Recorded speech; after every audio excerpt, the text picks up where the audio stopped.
اللہ تعالیٰ نے سورہ بقرہ میں سورہ نمبر 2 میں 254 آیت نمبر میں اللہ تعالیٰ نے فرمایا انفقوا یا ایھا الذین آمنوا، اے ایمان والو، انفقوا مما رزقناکم، جو ہم نے تمہیں دیا ہے اس میں سے صدقہ کرو۔ صدقہ یہ آخرت کے نجات کے لیے بڑا عظیم طریقہ ہے، صدقہ کرنا۔ نبی علیہ السلام عورتوں کے پاس بھی گئے تھے نا، آپ نے فرمایا کہ یا معشر النساء، اے عورتوں کی جماعت، صدقہ کرو کیونکہ میں نے جہنم میں تمہیں کثرت کے ساتھ دیکھا ہے۔ تو صدقہ جہنم کی آگ سے نجات دلاتا ہے، اسی لیے فرمایا انفقوا مما رزقناکم من قبل ان یاتی یوم، اس سے پہلے کہ وہ دن نہ آ جائے، لا بیع فیہ، جس میں تجارت نہ ہوگی، ولا خلۃ، دوستی نہ ہوگی، ولا شفاعہ، اور شفاعت نہ ہوگی، سفارش کا عقیدہ نہیں ہوگا، والکافرون هم الظالمون، اور حقیقت میں کافر ہی ظالم ہیں۔ تو فرمایا کہ جو تصور جو شفاعت کا ہے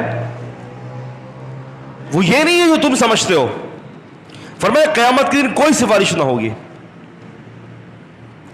یہ اسلامی تصور یہ ہے، مگر ہاں وَأَذِنَ لَهُ الرَّحْمَنُ وَقَالَ صَوَابًا، جس کو اللہ تعالیٰ اجازت دے دے اور وہ بالکل صحیح بات کہے گا، اس کو اللہ اجازت دیں گے تو وہ سفارش کریں گے۔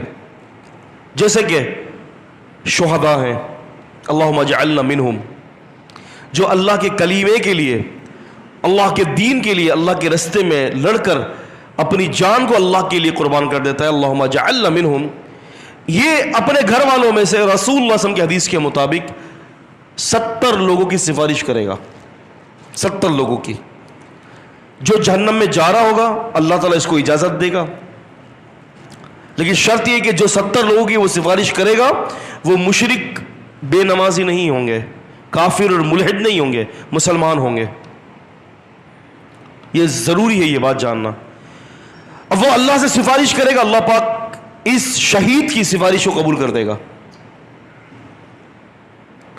تو یہ کیا ہے کہ اللہ نے اجازت دے دی، اللہ تعالیٰ نے اس کو اذن دے دیا، یہ صحیح تصور ہے۔ لیکن یہ بھی ایک مرحلہ، کیٹیگریز ہے مختلف قسم کی۔ ایک وقت ایسا آئے گا کہ نبی بھی سفارش نہیں کر سکے گا،